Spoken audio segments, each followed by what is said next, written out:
বনানী মাঠে প্রথম জানাজা হয়, দ্বিতীয় জানাজা বনানী দরবার শরীফ মসজিদে, তৃতীয় জানাজা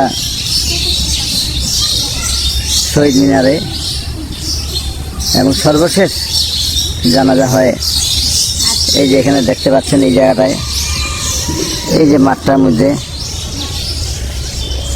সর্বশেষ জানাজা হয় এখানে। তারপরে তাকে দাফন করা হয়। চিরনিদ্রায় শুয়ে আছে কারিনা, সুন্দরভাবে অনেক মনোরম একটা পরিবেশে। এই যে লিচু গাছ দেখতে পাচ্ছেন, এই লিচু গাছের নিচে তার স্থায়ী ঠিকানা হয়ে যায়। এটা একটা রহস্য আছে, সেটা হচ্ছে যে কারিনা কয়েক মাস আগে এখানে এসেছিল। কয়েক মাস আসার পর এই যে পাশে যে বাসাটা দেখছেন, হ্যাঁ এখানে যে বাসাটা, এখানে একজন মহিলা থাকে নীলু আপা। এটা হলো মূল ভবন, হ্যাঁ এটা হলো লোপার যে জায়গাটা ওয়ারিশ সূত্রে পাইছে। এই যে জায়গাটা, এই যে দেখতেছেন এই যে বাগান মতো চতুর্দিকে বাগান, এই জায়গাটা কারিনা খুব পছন্দ করেছিল, কারিনা ঠিক এই জায়গাটা বসা ছিল, প্রায় এসে এখানে বসতো। এই যে যেখানে আমি চেয়ার দিচ্ছি এখানে বসতো। তো এই বাসায় যে নীলু আপা থাকে, নীলু আপা বলতো যে কারিনা তোমার আব্বু আম্মু তো আসে, তোমার ভাইরা আসে, তুমি আসো না কেন?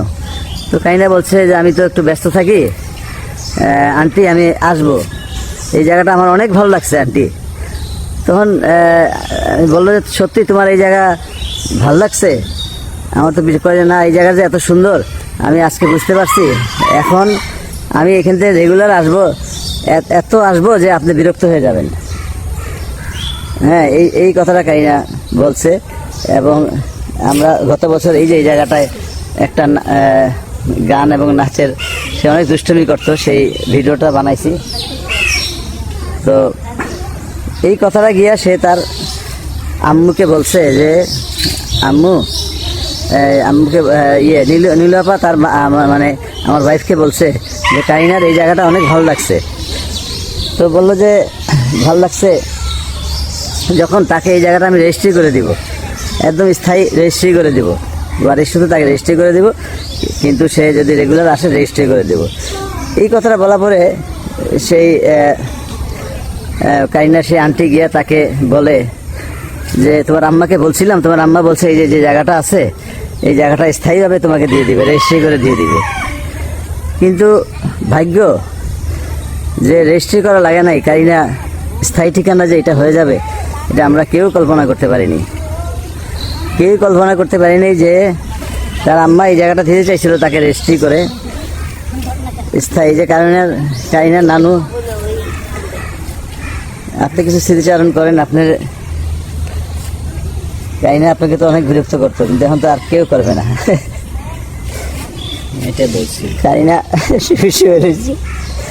কারিনা আপনাকে আর দুষ্টামি করবে না, আপনার সাথে অনেক দুষ্টামি করতো। কারিনা বলতো যে নানু তুমি ভাইরাল হয়ে গেছো, হ্যাঁ তোমার পরিমণি তোমাকে ফোন করছে, অমুক অ্যাক্টার্স তোমাকে বড় বড় ইয়েরা ফোন করে, তুমি ভাইরাল হয়ে গেছো।